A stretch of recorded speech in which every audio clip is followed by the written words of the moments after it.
Bom dia, meus amados, a paz de Jesus. Meus irmãos, hoje, sábado, dia 4, a igreja celebra o dia de Santa Bárbara, grande santa. A história dela tem um grande ensinamento para nós. Meus irmãos, antes de tudo, eu peço mais uma vez, deixe seu like, tá bom? O seu like, ele recomenda esse vídeo para mais pessoas. Então não esquece de deixar seu like, compartilhe esse vídeo, tá bom? Se inscreve no canal quem não for inscrito. Então, meus irmãos, eu vou contar aqui um pouco da história de Santa Bárbara. Dióscoro, seu pai, não queria deixar sua filha única viver no meio da sociedade corrupta daquela época. Por isso decidiu trancá-la numa torre. Lá, ela era ensinada por tutores da confiança de seu pai. Porém, aquilo que parecia ser um castigo começou a abrir a mente de Bárbara. Do alto da torre, ela contemplou a natureza, as estações do ano, o sol, a lua, o calor, o frio, a neve, tudo.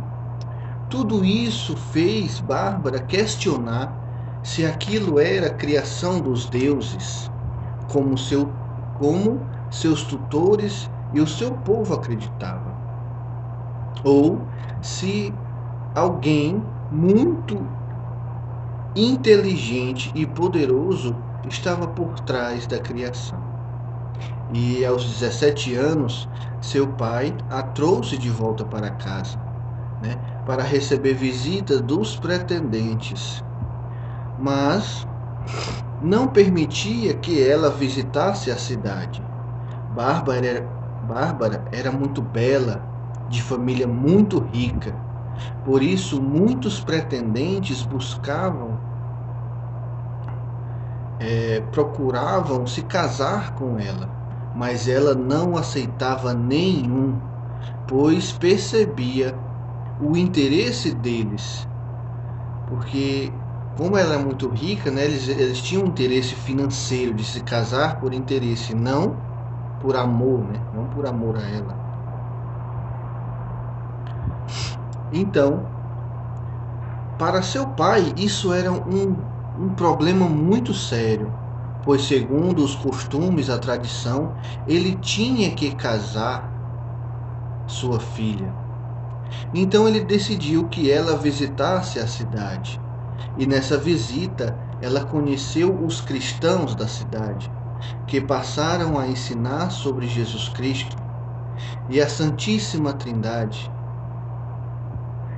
A novidade cristã tocou profundamente o coração de Bárbara e ela encontrou respostas para os seus questionamentos. Logo ela foi batizada e passou a ser uma grande religiosa fervorosa na fé. Então seu pai decidiu construir uma casa lá na torre, uma casa de banho na torre, com 2 janelas. E ao iniciar a obra, ele teve que viajar. Ela aproveitou que ele estava ausente e pediu para construir uma outra janela, uma terceira janela, em homenagem à Santíssima Trindade.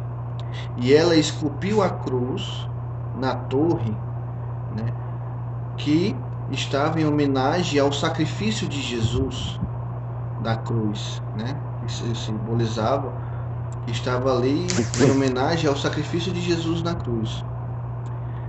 Quando Dióscoro voltou de viagem, logo viu as mudanças e perguntou à filha o que significava essas mudanças, e ela falou que ela professou sua fé, que as 3 janelas estavam em homenagem à Santíssima Trindade. Falou da cruz que ela esculpiu, em honra a Jesus Cristo, ao sacrifício. E ele, furioso, pagão, ficou furioso e ele entregou a própria filha à condenação. entregou para o prefeito da época lá, e esse prefeito condenou ela a um castigo, né, a ser açoitada em praça pública, a ser castigada em praça pública. Então, no momento em que ela estava sendo castigada, uma outra jovem apareceu lá, de nome Juliana, e aí essa jovem, ela denunciou os torturadores, né, proclamando os nomes deles, coisa que na época era proibido isso, né, pra dizer quem eram os torturadores. Então, eles prenderam essa jovem Juliana e decapitaram ela, né? E é engraçado que ela, né, ela ficou sendo castigada lá em praça pública, Santa Bárbara, com o intuito dela negar a fé, né? Então, ela não negou a fé, foi até o final, sendo torturada, chicoteada, foi despida, né? Ficou nua. Ela teve os seios cortados, né? Santa Bárbara. E foi incrível porque o próprio pai dela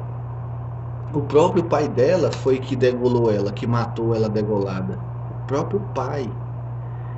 E foi incrível que depois que isso aconteceu, depois que ele degolou ela, que a cabeça dela caiu no chão, um raio acendeu assim no céu, de uma ponta a outra, e caiu sobre a cabeça do pai dela.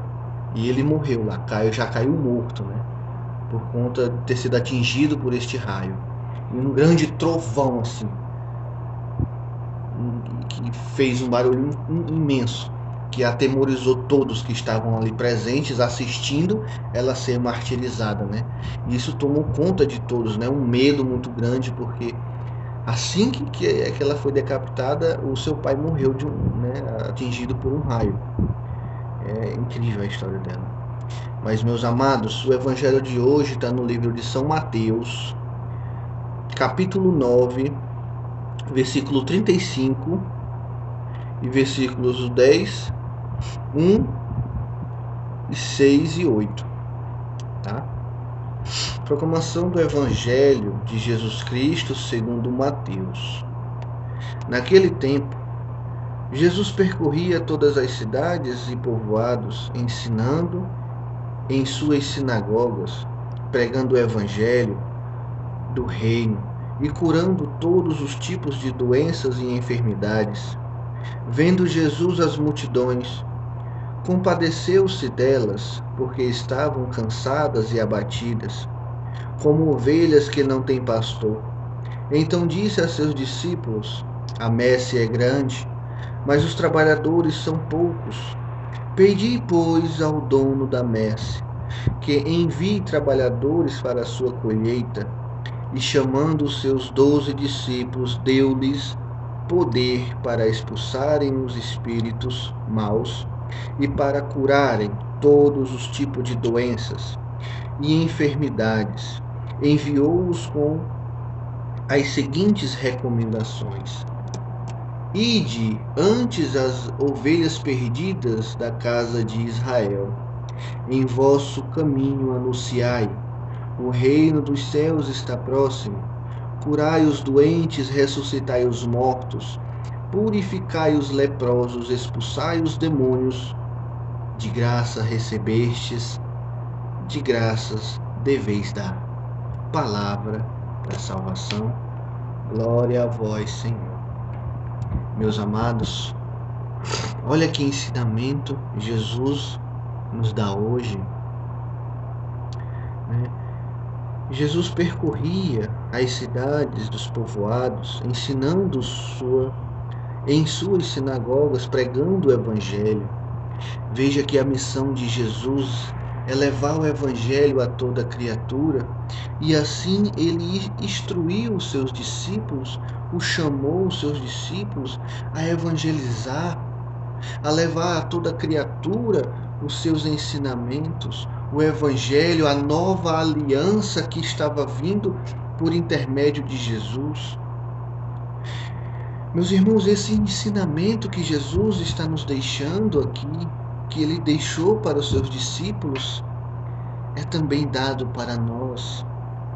Nós que recebemos a palavra, Nós que passamos a conhecer o Evangelho, a vida de Jesus Cristo, os mandamentos de Deus, os ensinamentos que Jesus nos deixa neste dia, através de Sua palavra. Meus irmãos, este ensinamento é dado para nós também, que nós também possamos professar a nossa fé, levar o Evangelho de Jesus Cristo a toda criatura, levar a palavra dele, meu irmão. Levar a palavra a toda criatura que Jesus está nos ensinando. Jesus nos ensina aqui a exemplo do que ele deixou aos seus discípulos: ide antes as ovelhas perdidas da casa de Israel. Em vosso caminho anunciai, o reino dos céus está próximo. Meu irmão, é Jesus que nos fala. O reino dos céus está próximo.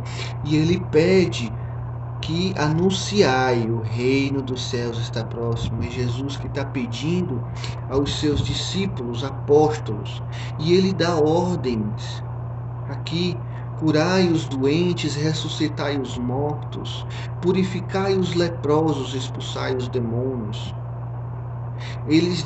Jesus deu poder aos apóstolos para que eles também pudessem realizar os milagres que Jesus realizou em nosso meio.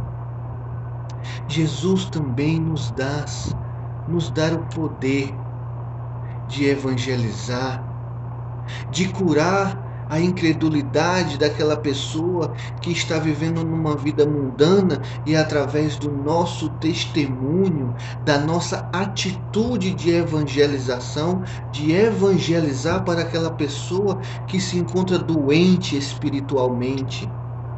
E damos a cura da incredulidade quando apresentamos a palavra de Cristo. É este o poder que Deus nos dá, meu irmão. A cura espiritual, quando encontramos alguém que não acredita, ou então que acredita que Jesus existe, mas não está vivendo conforme a vontade dele, e nós chegamos e lemos a palavra e mostramos as vontades de Jesus na vida daquela pessoa, que Deus tem algo melhor para aquela pessoa. É isso que Deus nos mostra. E ele ainda fala aqui no finalzinho: de graças recebestes, e de graça deveis dar. Não podemos nem cobrar nada de ninguém por estar evangelizando.